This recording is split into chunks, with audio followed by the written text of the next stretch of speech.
everyone, and welcome back to another edition of the Valley Vlog. My name is Callan Forrester, and if you don't know already, this is a video series done by the Gleaner where I try out fun quarantine activities that you can do from the safety of your own home while still feeling connected to your community. So, this week is Valentine's Day, and even though it has to be celebrated a little bit differently this year, I still think we can have a lot of fun.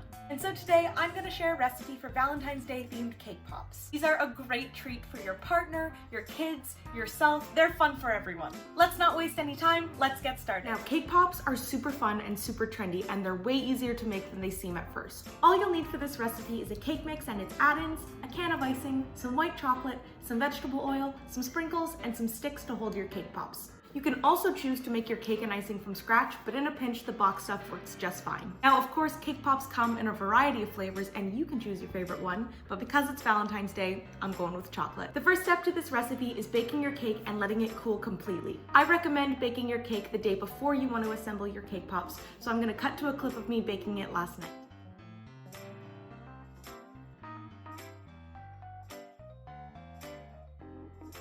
Once your cake is completely cool, it's time to break it up into a fine crumb and put it into a bowl.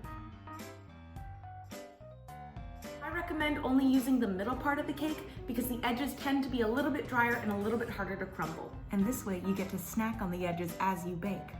You should get a texture that looks something like this.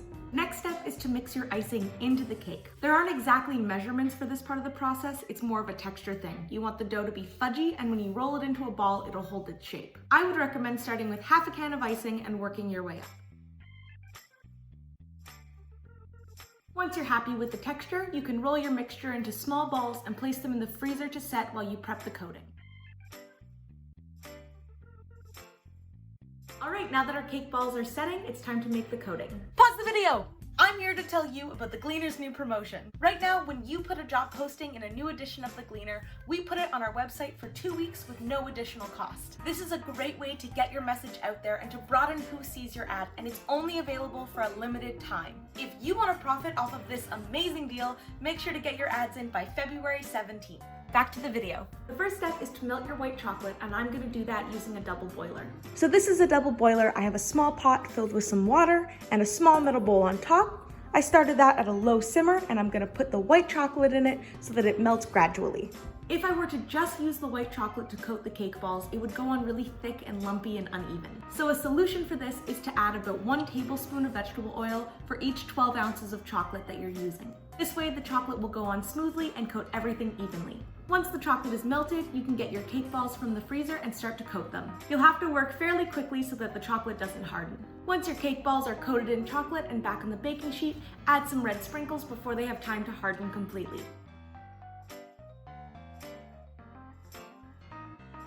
So this is what they're looking like so far. I think they look so cute. I'm gonna continue to coat the rest of them and then let them cool completely before I put the skewer in.